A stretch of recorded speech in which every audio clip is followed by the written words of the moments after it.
Good afternoon. My name is Edward Oberholtzer. I'm the resident priest here at the Joseph Priestley Zen Sangha in Lewisburg, Pennsylvania. We're an affiliate of Empty Moon Zen. We must be coming up to the end of winter. There are a few flurries forecast for the next 10 days. There just possibly, be another snowstorm, but none is looming just yet. Still, the ground is covered with a deep enough coating of snow here to last us quite a while. And this past weekend's snowfall has set the tone for the coming week. There's a gray melancholy to it all, and I'm put in mind of the ending of James Joyce's short story, The Dead. Yes, the newspapers were right. Snow was general all over Ireland. It was falling on every part of the dark plain, on the treeless hills, falling softly upon the bog of Allen, and farther westward, softly falling into the dark, mutinous Shannon waves. It was falling, too, upon every part of the lonely churchyard on the hill, where Michael Fury lay, buried. It lay thickly drifted on the crooked crosses and headstones, on the spears of the little gate, on the barren thorns. His soul swooned slowly as he heard the snow falling faintly through the universe, and faintly falling like the descent of their last end upon all the living and the dead.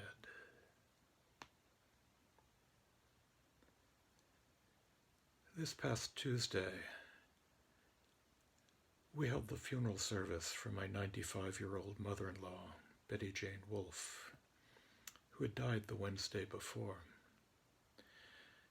My wife had gotten the call from the memory care unit late Wednesday night, and we drove over and sat with her mother's body until the funeral home driver arrived some hours later. Karen had promised her mother that she would not die alone, and it seemed right that despite the COVID restrictions, we would be with her for that last night. The funeral home driver was delayed by the snow that had just begun to fall just as we arrived.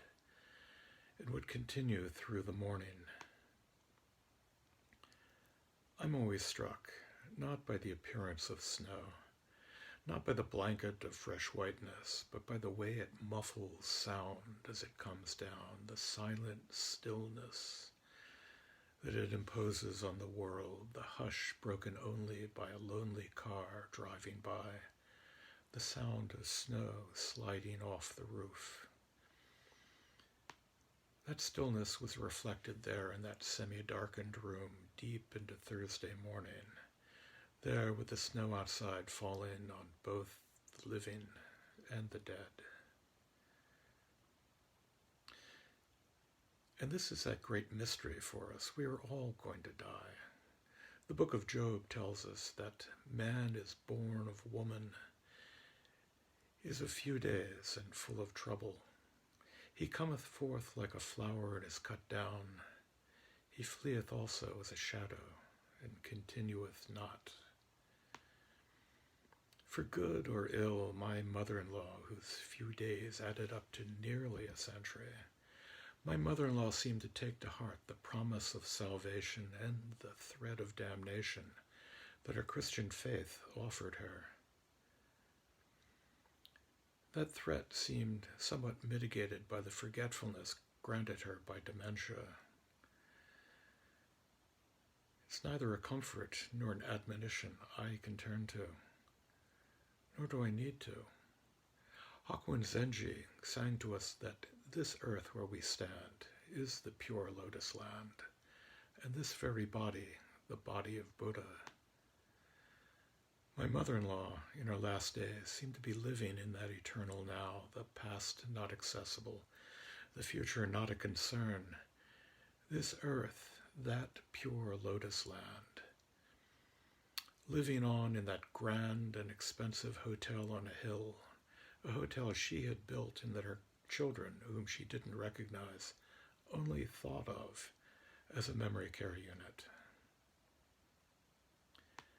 Even before her death, Betty Jane was to her family the stuff of legend, of stories. You could watch and listen to those stories, be transformed, passed down, changed, living on in children, grandchildren, step-grandchildren. Hard to tell where that living body ended and the storied body began. And so here's part of a koan from the Blue Cliff record. It's case 55. Dao Wu and Zhen Yuan went to a house to offer condolences. Zhen Yuan struck the coffin with his hand and asked, "Alive or dead?" Dao Wu said, "I'm not saying alive. I'm not saying dead." Zhen Yuan asked, "Why not?" Dao Wu said, I'm not saying. I'm not saying. I can't say. I can't say. On the way home, Zhen Yuan said, "Say something right now, Reverend. If you don't, I'm going to hit you." Dao Wu said, "You can hit me, but even if you hit me, I'm not saying." Zhen Yuan hit him. After Dao Wu passed away, Zhen Yuan went to Xishuang and told him this story. Xishuang said, "I'm not saying alive. I'm not saying dead." Zhen Yuan asked, "Why not?" Xishuang said, "I'm not saying. I'm not saying." At these words, Zhen Yuan had an insight. Just where is that line? That line of life, the line of death? I don't know. Karen and I sat in that darkened room, that quiet, liminal space, sitting with her mother, sitting with those 95 years of stories, of relationships, of things said and unsaid. The snow was general. If not all over Ireland, then all over central Pennsylvania. Alive or dead. There in that room, in the memory care unit, were bits and pieces of a life. Things that her grown children had brought in to give her comfort and, to be honest, to give them the comfort of having given them. Pictures of children, of grandchildren, of husbands, of friends, of a brother and a sister, people here, people gone. And who is to say that Betty Jane, was gone? Her stories live on in my wife, in her sisters, brother. She lives on in that set of a chin, in the gait of a daughter.